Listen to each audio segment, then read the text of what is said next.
Welcome to our channel, ladies and gentlemen. President William Samoei Ruto today made several changes within the military ranks, and he gave Kenyans a new chief of defense forces. This is because the immediate former chief of the defense forces, General Robert Kariuki Kibochi, is retiring today because his tenure has ended. Kibochi has served the military for over 44 illustrious years, and so is bidding goodbye to the military. He has also attained the mandatory 62 years, after which he cannot serve in the military. Robert Kibochi's tenure actually ended last year, but because we were approaching a very competitive presidential election, one that was going to result into a crisis, the law allows a sitting president to extend a tenure of a chief of defense forces. And that is exactly what the former President Uhuru Kenyatta did. He extended the tenure of General Robert Kariuki Kibochi.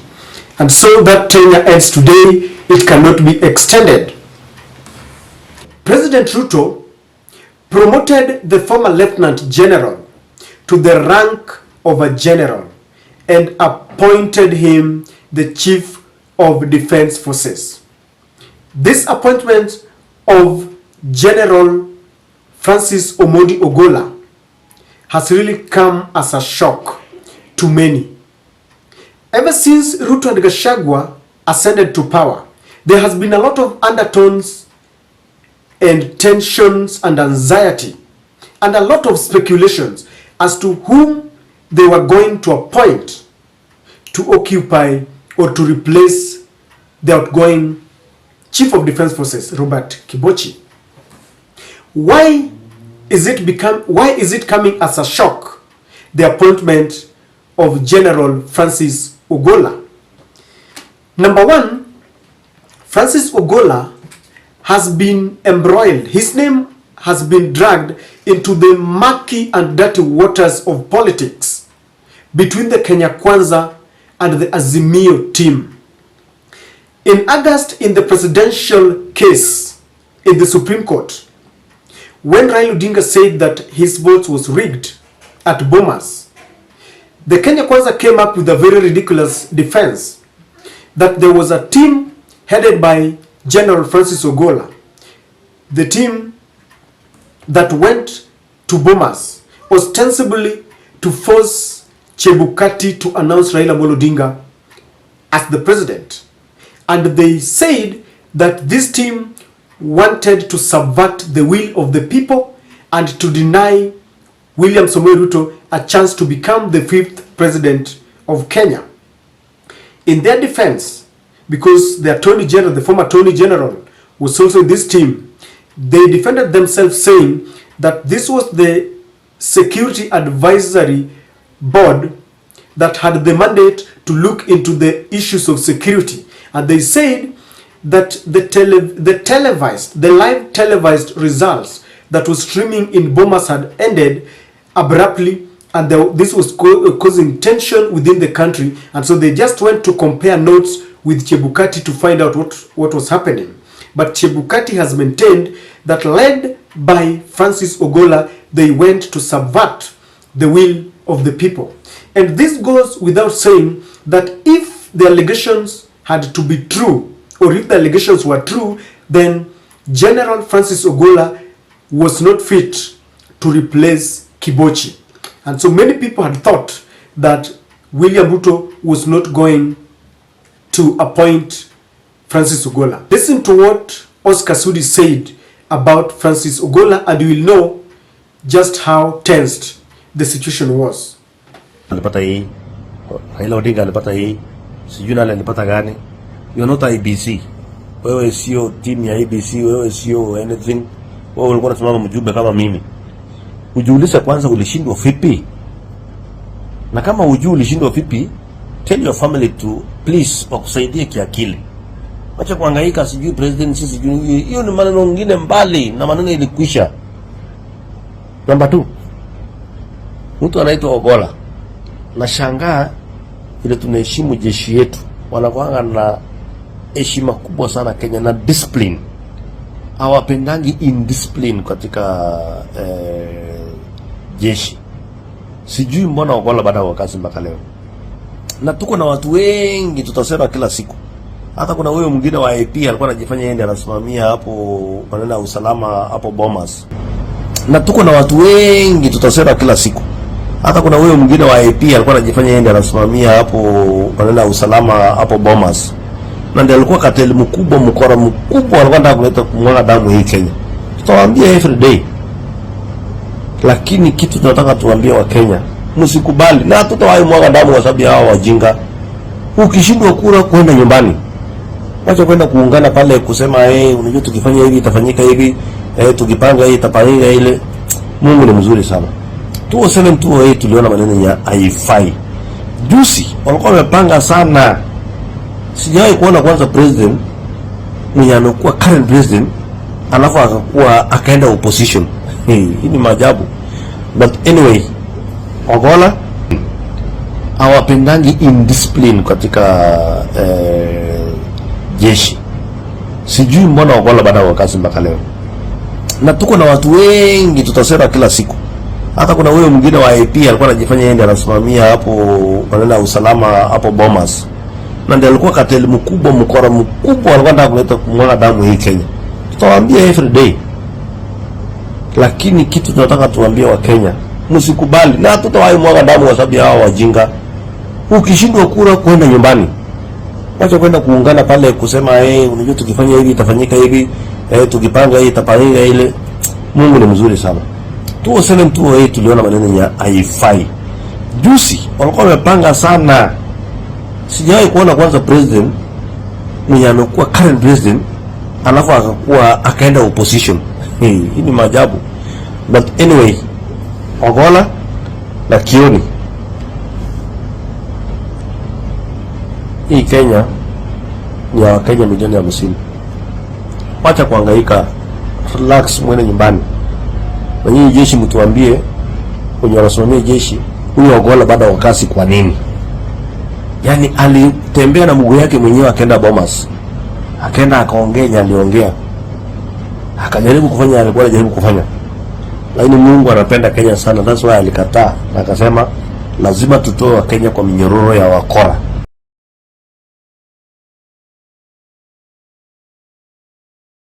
Number 2, Francis Ogolla was seen as someone who was very loyal to the former president Uhuru Kenyatta, and you all know that there is bad blood between the former regime and the previous regime. This regime has always blamed Uhuru Kenyatta for every predicament that we are going through. They are saying that the high cost of living is as a result of corruption that was extended and perpetuated in the last regime. Just the other day when they were unable to pay civil servants, they said that they were still paying loans that had been left behind by the former president Uhuru Kenyatta. Even though records show that President William Ruto has borrowed more in the first 6 months compared to Uhuru's first 6 months.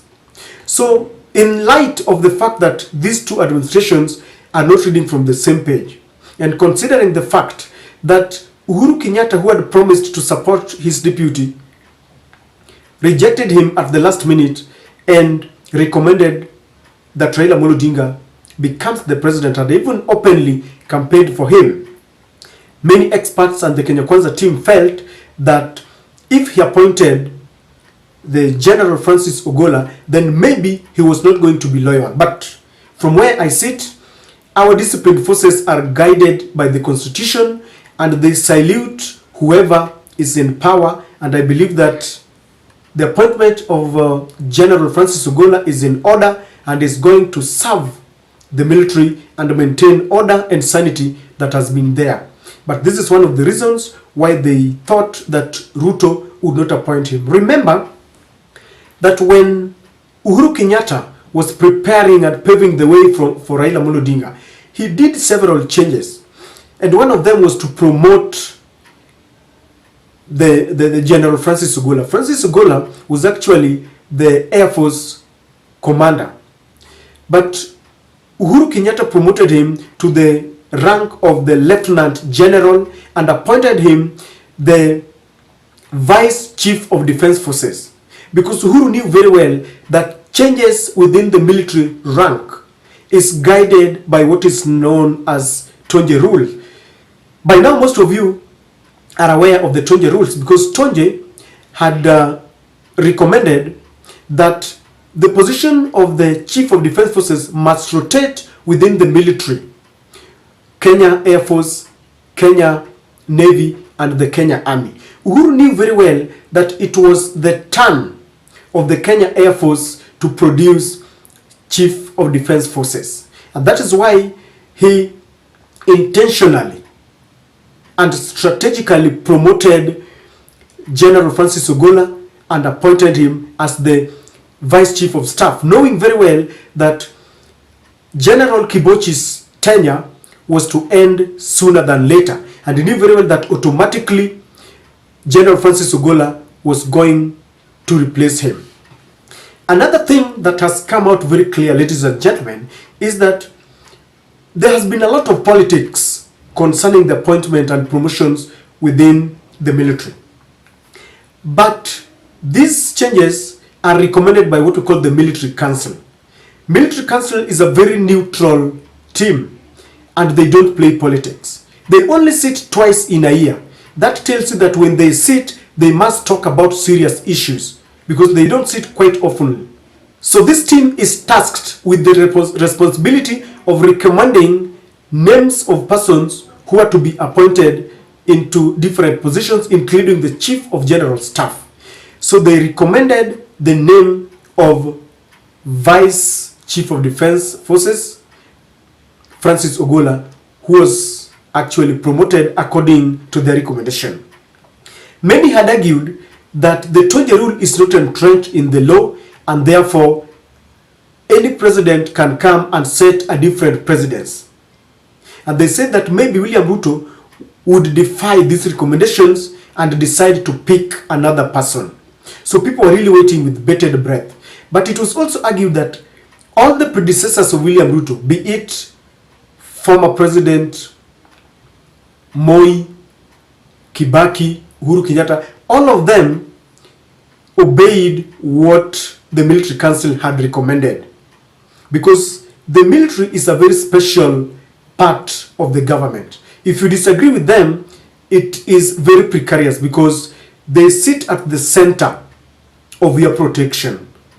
If they decide to topple you, they do it in a minute. And so William Ruto decided that he obeys the recommendation. I must say that he has swallowed humble pie because if you ask me, he was not ready to take Ogolla as the new Chief of Defense Forces.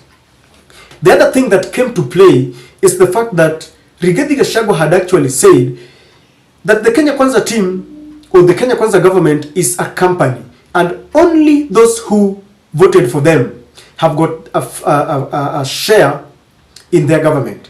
Francis Ogolla comes from Nyanza, a place that largely voted for Azimio. So with this and the declaration by Rigathi Gachagua that if you didn't vote for them, then you expect nothing from their government, many experts had thought that the position of Chief of Defense Forces is a very lucrative position and a very prestigious one, and they would not gamble with it to give it to a person who comes from an area which did not vote for them. So ladies and gentlemen, these are the reasons why people thought that Ogolla was not going to be appointed. In fact, in all the appointments that have been made, there is one major appointment that is still looming, that one of ambassadors. And we thought that in the next ambassadorial changes, Francis Ogolla was going to be given compulsory leave and appointed as an ambassador. Why? Because this is what happened to his predecessor, Lieutenant General Jeff Otieno. Jeff was actually, I think, was a major or something in the, he was the Air Force commander. And it was expected that he was going to be the heir apparent in the position of the Chief of Defense Forces. Now, Uhuru Kenyatta knew very well that he had no choice but to appoint Jeff Otieno. So he decided to give him he decided to give him compulsory leave and appointed him to the as an ambassador. We thought this was going to happen to Francis Ogolla. So ladies and gentlemen, William Ruto has done it. Some are arguing that it was a very calculative move. Others are saying that it was a wise move. Others are saying that he had no choice because this is what the military council had recommended and he had no choice. If you ask me, Uhuru has the final laugh, because some of these people are his appointees.